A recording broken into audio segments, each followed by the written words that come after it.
ആകാശവാണി. നമസ്കാരം.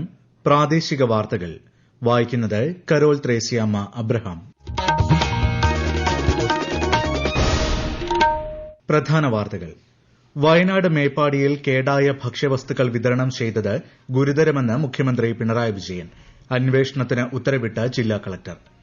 ഉപതെരഞ്ഞെടുപ്പിന് ദിവസങ്ങൾ മാത്രം ശേഷിക്കെ സംസ്ഥാനത്തെ 3 മണ്ഡലങ്ങളിലും പ്രചാരണം ഊർജ്ജിതം. സംസ്ഥാന സ്കൂൾ ശാസ്ത്രോത്സവം ഈ മാസം 15 മുതൽ 18 വരെ ആലപ്പുഴയിൽ.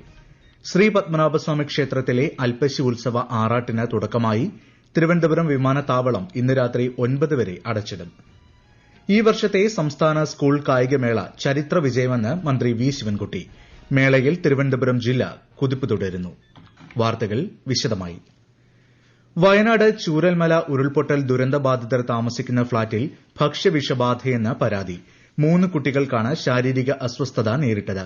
ഇവരിൽ ഒരാളെ വൈത്തിരിയിലെ ആശുപത്രിയിലേക്ക് മാറ്റി. വിവരമറിഞ്ഞ മന്ത്രി പി പ്രസാദ് താലൂക്ക് ആശുപത്രിയിലെത്തി സ്ഥിതി വിലയിരുത്തി. വയനാട് മേപ്പാടി ഗ്രാമപഞ്ചായത്തിന് കീഴിലെ വിതരണ കേന്ദ്രമായ EMS ഹാളിലെ ഭക്ഷ്യവസ്തുക്കളുടെ വിതരണം നിർത്തിവെച്ച് ജില്ലാ കളക്ടർ ഉത്തരവിട്ടു. വിഷയത്തിൽ ഭക്ഷ്യസുരക്ഷാ ഓഫീസർ അടിയന്തര നടപടികൾ സ്വീകരിക്കണമെന്നും കളക്ടർ നിർദ്ദേശിച്ചു. ഇവിടെ നിന്ന് ലഭിച്ച ഭക്ഷ്യവസ്തുക്കൾ കഴിച്ച 2 കുട്ടികൾക്ക് ആരോഗ്യ പ്രശ്നങ്ങൾ ഉണ്ടായതായി റിപ്പോർട്ട് ചെയ്തതിനെ തുടർന്നാണ് ഇത്. വയനാട്ടിൽ പഴകിയ അരി വിതരണം ചെയ്ത നടപടി ഗുരുതരമെന്ന് മുഖ്യമന്ത്രി പിണറായി വിജയൻ. വിഷയത്തിന്റെ സത്യാവസ്ഥ പുറത്തു കൊണ്ടുവരാൻ വിശദമായ പരിശോധന നടത്തുമെന്നും ഇതിനായി വിജിലൻസിനെ ചുമതല നൽകിയിട്ടുണ്ടെന്നും അദ്ദേഹം ചേലക്കരയിൽ പറഞ്ഞു. ഒരു പഴയതും കൊടുക്കാൻ പാടില്ല എന്ന സമീപനം സ്വീകരിച്ച ഗവൺമെന്റിന്റെ ഭാഗമായി നിൽക്കേണ്ട ഒരു പ്രാദേശിക സർക്കാർ, അവരാണ് ഈ പറയുന്ന പഴയ സാധനങ്ങൾ വിതരണം ചെയ്തു എന്ന് കേൾക്കുന്നത്. എന്തായിരുന്നു അതിന്റെ ഉദ്ദേശം? എങ്ങനെ ഈ പഴയ സാധനങ്ങൾ അവരുടെ കയ്യിലെത്തി? ഇതെല്ലാം പരിശോധനയിലൂടെ കണ്ടെത്തേണ്ട കാര്യമാണ്. വിശദമായ പരിശോധന നടത്താൻ വിജിലൻസിനെ തന്നെ ചുമതലപ്പെടുത്തിയിട്ടുള്ളത്.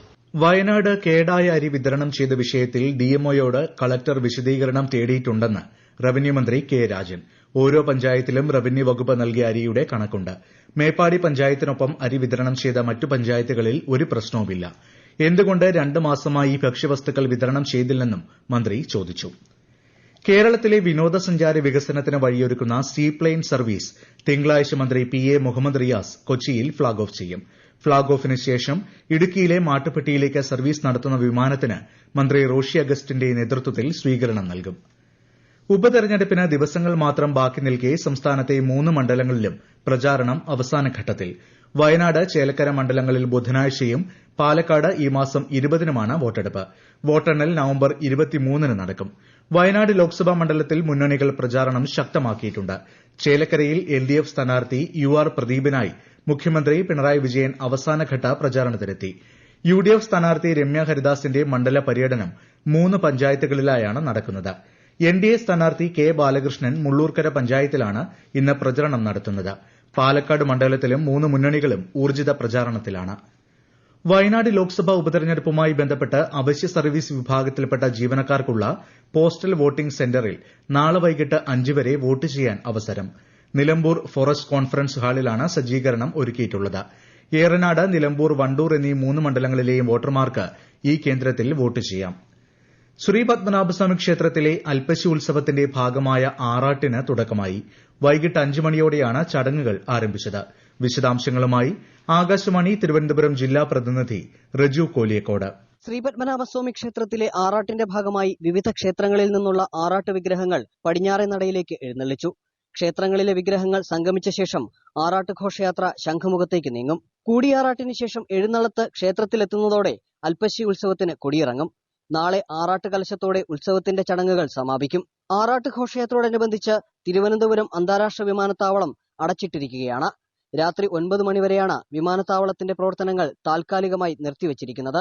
ആറാട്ട് ഘോഷയാത്രയുടെ ഭാഗമായി നഗരത്തിൽ ഉച്ചയ്ക്ക് 3 മണി മുതൽ തന്നെ ഗതാഗത നിയന്ത്രണവും ഏർപ്പെടുത്തിയിട്ടുണ്ട്.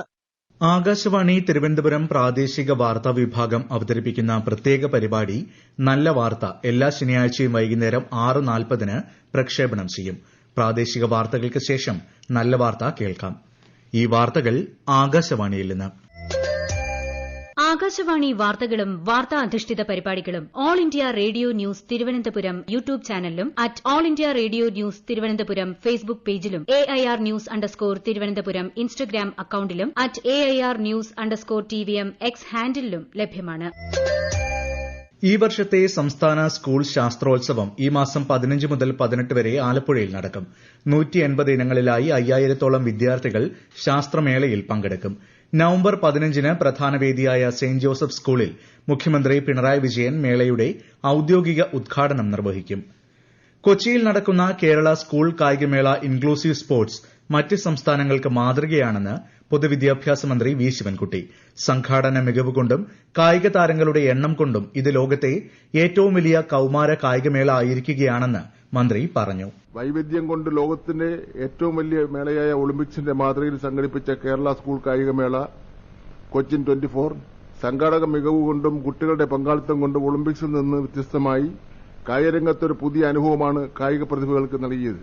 ദേശീയ അന്തർദേശീയ തലത്തിൽ കായികരംഗത്തൊരു പുത്തൻ മാറ്റത്തിന്റെ തുടക്കമാണ് കേരള സ്കൂൾ കായികമേള കൊച്ചിൻ 24. അത് കേരള മോഡൽ ആണ്. മറ്റ് സംസ്ഥാനങ്ങൾക്ക് മാതൃകയാക്കിക്കൊണ്ട് കേരള സ്കൂൾ കായികമേള കൊച്ചിൻ 24 സംഘടിപ്പിച്ച ഇൻക്ലൂസീവ് സ്പോർട്സ് വിജയകരമായി പൂർത്തീകരിക്കുവാൻ പൊതുവിദ്യാഭ്യാസ വകുപ്പിന് സാധിച്ചു. എറണാകുളത്ത് നടക്കുന്ന സംസ്ഥാന സ്കൂൾ കായികമേളയിൽ 1887 ഓവറോൾ പോയിന്റോടെ തിരുവനന്തപുരം ശക്തമായ നിലയിൽ. തൃശൂർ 2ാം സ്ഥാനത്തും കണ്ണൂർ 3ാം സ്ഥാനത്തുമാണ്. അത്ലറ്റിക്സിൽ 38 ഇനങ്ങൾ പൂർത്തിയായപ്പോൾ മലപ്പുറമാണ് മുൻനിരയിൽ. 2ാം സ്ഥാനത്ത് പാലക്കാടും 3ാം സ്ഥാനത്ത് ആതിഥേയരായ എറണാകുളവുമാണ്. 17 വേദികളിൽ നടക്കുന്ന കേരള സ്കൂൾ കായികമേളയ്ക്ക് മറ്റന്നാൾ തിരശ്ശീല വീഴും. ആലപ്പുഴയിൽ നിർമ്മാണത്തിലിരുന്ന ഓടയിൽ ഗർഭിണി വീണ സംഭവം അന്വേഷിച്ച് റിപ്പോർട്ട് സമർപ്പിക്കാൻ പൊതുമരാമത്ത് മന്ത്രി PA മുഹമ്മദ് റിയാസിന്റെ നിർദ്ദേശം. പൊതുമരാമത്ത് റോഡ് വിഭാഗം ചീഫ് എഞ്ചിനീയർ അജിത് രാമചന്ദ്രനാണ് അന്വേഷണ ചുമതല. ശിശു സംരക്ഷണ സ്ഥാപനങ്ങളിലുള്ള 1000-ലധികം കുട്ടികളുടെ ചുണ്ടിൽ പുഞ്ചിരി വിരിയിക്കാൻ ചിന്ന ചിന്ന ആശയ പദ്ധതിയുമായി ഇടുക്കി ജില്ലാ ഭരണകൂടം. ശിശുദിനത്തോടനുബന്ധിച്ച് 18 വയസ്സ് വരെയുള്ള 1084 കുട്ടികൾക്ക് പൊതുജനങ്ങളുടെ സഹകരണത്തോടെ സമ്മാനങ്ങൾ നൽകുന്നതാണ് പദ്ധതി. കൂടുതൽ വിവരങ്ങളുമായി ആകാശവാണി ഇടുക്കി പ്രതിനിധി രതീഷ് കൃഷ്ണ. ഇടുക്കി ജില്ലയിലെ 43 ചൈൽഡ് ഹോമുകളിലുമായി 18 വയസ്സിന് താഴെയുള്ള 644 പെൺകുട്ടികളും 444 ആൺകുട്ടികളുമാണുള്ളത്. ഇവർ ഓരോരുത്തരിൽ നിന്നും അവരവരുടെ ആവശ്യങ്ങൾ ശേഖരിച്ചിട്ടുണ്ട്. സമ്മാനം കുട്ടികളിലെത്തിക്കുന്നതിന് 3 രീതികൾ സ്വീകരിക്കാം. ശിശുദിനത്തിൽ ജില്ലാ ശിശു സംരക്ഷണ സമിതി അനുവദിക്കുന്ന സമയത്ത് അതത് ചൈൽഡ് ഹോമുകളിൽ നേരിട്ടെത്തി കുട്ടികൾക്ക് സമ്മാനം കൈമാറാം. അല്ലെങ്കിൽ സെലക്ട് ചെയ്യുന്ന കുട്ടിയുടെ ID നമ്പറും ജനനതീയതിയും രേഖപ്പെടുത്തി അതത് ചൈൽഡ് ഹോമിലേക്ക് കൊറിയർ ചെയ്യാം. ഇതിനു പുറമെ ജില്ലയിലെ 5 താലൂക്ക് ഓഫീസുകളിലും കളക്ടറേറ്റിലും സജ്ജീകരിച്ചിട്ടുള്ള കൺട്രോൾ റൂമിൽ നേരിട്ടും സമ്മാനം എത്തിക്കാം. ISL ഫുട്ബോളിൽ ഇന്ന് 2 മത്സരങ്ങൾ. ആദ്യ മത്സരത്തിൽ ചെന്നൈയിൻ FC മുംബൈ സിറ്റിയുമായി ഏറ്റുമുട്ടുകയാണ്. പകുതി സമയം പിന്നിട്ടപ്പോൾ ഇരു ടീമുകളും ഓരോ ഗോൾ വീതം നേടിയിട്ടുണ്ട്. രാത്രി 7:30 നടക്കുന്ന 2ാം മത്സരത്തിൽ ഈസ്റ്റ് ബംഗാൾ മുഹമ്മദൻ SCയുമായി ഏറ്റുമുട്ടും. രഞ്ജി ട്രോഫി ക്രിക്കറ്റിൽ കേരളം ഉത്തർപ്രദേശിനെ പരാജയപ്പെടുത്തി. ഇന്നിംഗ്സിനും 117 റൺസിനുമാണ് കേരളത്തിന്റെ ജയം. ട്രാക്കിലെ വിള്ളലിനെ തുടർന്ന് കോട്ടയം വഴിയുള്ള ട്രെയിനുകൾ വൈകിയോടുന്നു. അടിച്ചിറ പാറോലിക്കൽ ഭാഗത്ത് വെൽഡിംഗ് തകരാറിനെ തുടർന്നാണ് പ്രശ്നം കണ്ടെത്തിയത്. വിള്ളൽ താൽക്കാലികമായി പരിഹരിച്ചുവെങ്കിലും കോട്ടയത്തിനും ഏറ്റുമാനൂരിനുമിടയിൽ എല്ലാ ട്രെയിനുകളും വേഗം കുറച്ച് ഓടുകയാണ്. സ്വർണ്ണവില കുറഞ്ഞു. പവന് 80 രൂപ കുറഞ്ഞ് 58,200 രൂപയും ഗ്രാമിന് 10 രൂപ കുറഞ്ഞ് 7,275 രൂപയുമായി. തിരുവനന്തപുരം ജില്ലയിലെ കാര്യവട്ടം ചെങ്കോട്ടുകോണം റോഡിൽ ഗതാഗത നിയന്ത്രണം.